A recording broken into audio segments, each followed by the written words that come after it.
Well, joining me is Danny Shaw, former BBC Home Affairs correspondent. Danny, the problems of illegal immigration have been going on for a very, very long time. We seemed years ago to be rather more effective at dealing with it. Well, I think what we didn't have many years ago was the visibility of it. People coming in across the channel on small boats, coming ashore. You know, the very fact that our borders so visibly were being breached in this way. We didn't have that. We had people on container lorries largely hidden from view. There were terrible tragedies, obviously, about that. And also, you had a better functioning asylum system for many years. So you did have claims resolved more quickly, and you did have people deported and removed more quickly. The problem at the moment you have is you've got 170,000 odd asylum applications that are still in the queue, have not been resolved.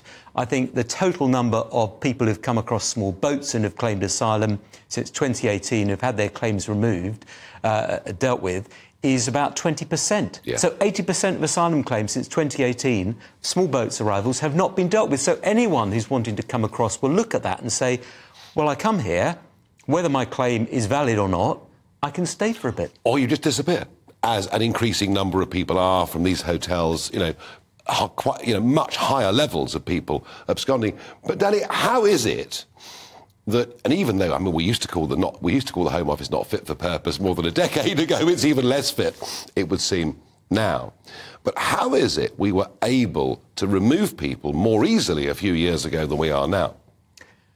I think it's partly because the system was functioning better. I think it's partly because we had some agreements with some of our European neighbours, because we were in the EU. I mean, the way to solve this for me is to have sort of a boat ready to go back in the other direction as soon as people arrive. So you come here illegally, you go back in a boat, you go back to France immediately. And that requires an agreement with the French. And the French will say, well, what's in it for us? Well, what's in it for them is the fact that that would stop people crossing the channel, so that would reduce the number of guards they'd have to have on security. But the British would have to give them something. And that would be at some kind of processing centre in France where claims would be determined then. And if you were one of the people whose claim was rejected then, and you came across, you'd be removed immediately. There would be a quota of people that we would take, and above that, we just wouldn't take any more. It's a very odd position, isn't it? You know, a further 500 million promised to the French. And yes, they have been slashing more boats, and they've been building up at Gravelines some quite big fencing. But the point I've made on this show many, many times is these boats are now launching off a 70-mile width of coast. And yet, as we left the Channel this morning, there were 4 big French naval vessels escorting dinghies through the quite foggy conditions at times, almost from the French shore to the middle of the Channel and handing over to Border Force. So I think, the French would be better off. Their navy would be far less busy. They could pocket the money we'd promised them already. But in the absence of an agreement, just remember this. Tony Abbott, who was the Aussie PM back in 2012, had no international agreements, and yet he just towed the boats back to Indonesia. There was hell to pay. The United Nations, the EU, the British government all condemned him. But once he towed half a dozen back, they stopped coming. What if we just took them back to France without an agreement?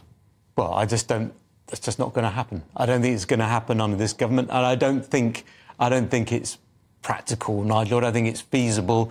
I don't think we're Australia. We can't do that. Why not? We need an agreement in place.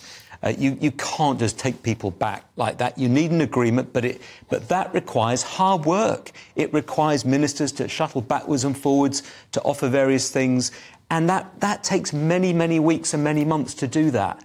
It is possible to do that, but it requires real will. And in the meantime, obviously the boats will come, and the government hates the headlines. By the way, I think you're right that the reduction this year is probably mainly due to weather conditions, but I think it's also because there are fewer Albanians coming. There are far fewer Albanians coming. There was 12,000, I think, last year, something like that. Well, the numbers are much smaller now, and that probably has... But, Danny, that's interesting, you see, because there was no valid claim for people coming from Albania.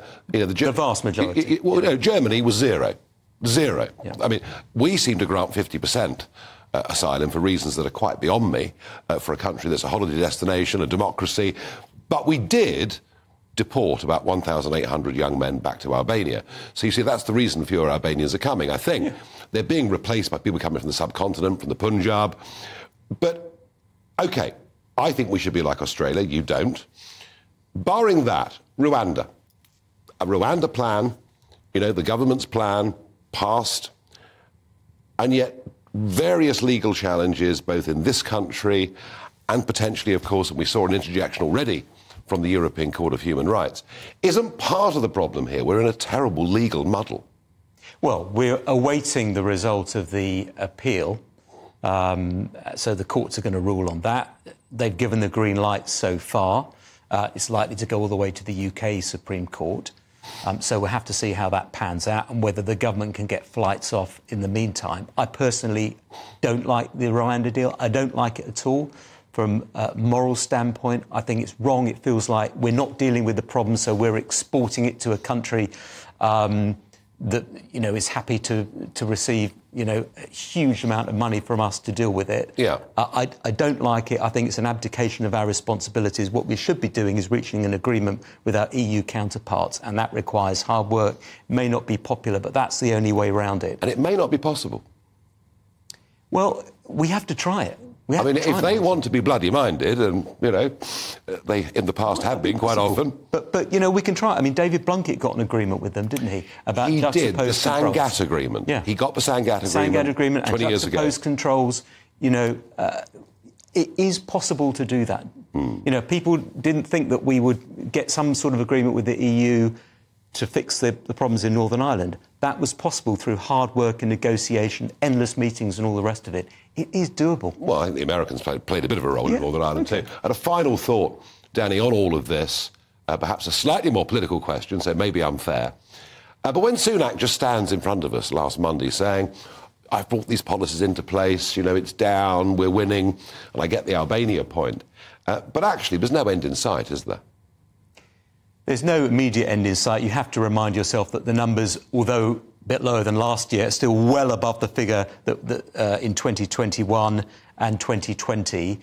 I don't see that there's any end in sight to illegal migration, because even if they clamp down substantially on people coming across on small boats, these criminal gangs will find other means. Perhaps they'll start to use container lorries and so on again.